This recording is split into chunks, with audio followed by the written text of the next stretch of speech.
Investigative psychology. इसमें हम देखेंगे कि पुलिस किन स्टेप से गुजरकर एक क्रिमिनल की प्रोफाइल बनाती है। इन्फो लेने के लिए किन किन तरीकों से किन स्टेप से गुजरना पड़ता है और फोरेंसिक साइकोलॉजिस्ट किस तरह इन चीज़ों को लेकर चल रहे होते हैं। There are two approaches to investigate a criminal case. Clinical subjective approach है पहली। इसके अंदर कह रहा है कि पुलिस जो अप्रोच इस्तेमाल करती है आमतौर पर जो सोचने का तरीका कि एक क्रिमिनल ने किस तरह काम किया है, किस तरह सोचता है क्राइम करते हुए, इसमें जो है वो ये चीज़ देखी जाती है। और दूसरी है एम्पेरिकल और लॉजिकल अप्रोच। इसमें प्रॉपर एक प्रोफाइल बनाई जाती है, स्टेप बाय स्टेप चीज़ों को लेकर चला जाता है, देखा जाता है कि किस तरह वो क्राइम कर सकता है एक बंदा। इसकी जो है मेंटल स्टेट को भी देखा जाता है, इसके इर्द गिर्द के जो लोग होते हैं उनको भी देखा जाता है कि वो कैसे हैं। आगे कह रहा है कि क्रिमिनल इन्वेस्टिगेशन जो है वो 8 स्टेप्स पर मुश्तमिल होती है। पहले तो ये देखना कि जो बंदा है उसने कत्ल किया भी है या नहीं किया। पहले तो कत्ल किया है तो फिर उसके बाद जो है वो जो है अदालत से, अथॉरिटी से इस चीज़ की इजाज़त ली जाती है इन्वेस्टिगेशन की। तमाम फैक्ट्स को और सबूतों को इकट्ठा किया जाता है। प्रॉपर्टी जो चोरी होती है उसको आइडेंटिफाई किया जाता है।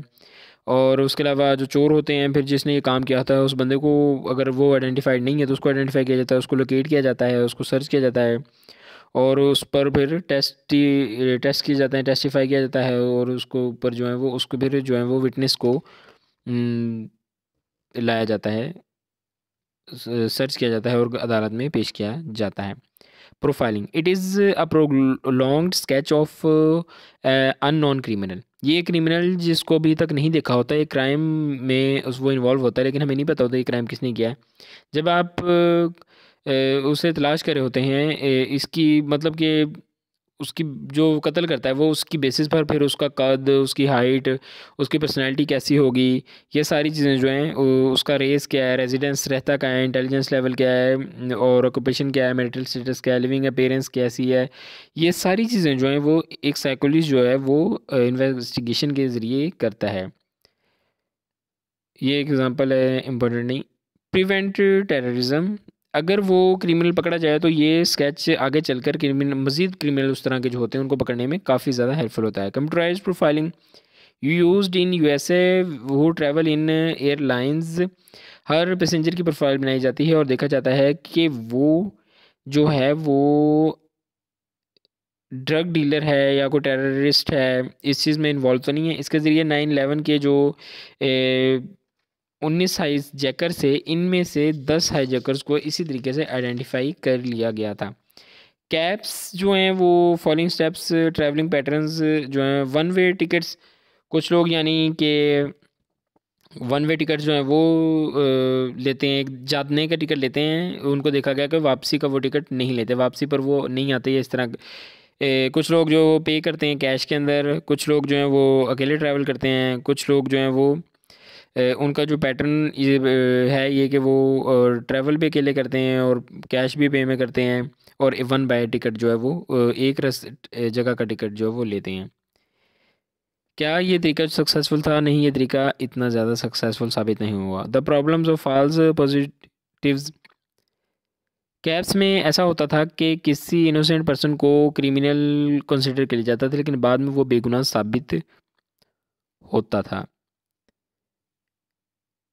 हाईजैकिंग एपिडेमिक की बात करा है कि हाईजैकिंग एपिडेमिक में 1968 में 36 हाईजैक किए गए, 1969 में 71 और 1970 के अंदर जो है 69 हाईजैकिंग जो हैं वो लोगों की गई थी। The profile in 1970।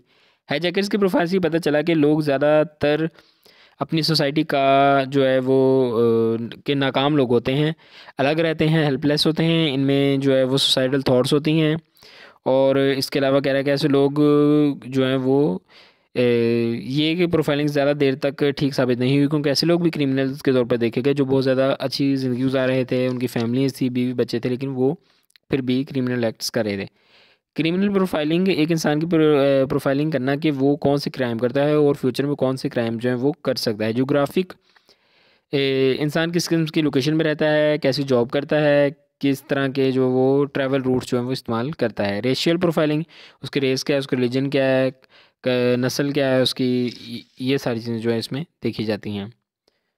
Driven white black drive, ये मैं यहाँ पर हूँ, ये पढ़ रहा हूँ मैं। इसके अंदर कह रहा है कि यूएस में जब काले लोग ड्राइविंग करते थे तो इनको इसलिए रोक लिया जाता था कि ये काले लोग हैं। इस चीज़ को ड्राइवन वाइट ब्लैक का नाम जो है वो दिया गया है। प्रोफाइलिंग की जो लिमिट्स हैं वो है इंडिविजुअल डिफरेंसेस और अनप्रिडिक्टेबिलिटी है। ये दोनों जो है हम नेक्स्ट लेसन में डिस्कस करेंगे डिटेल से।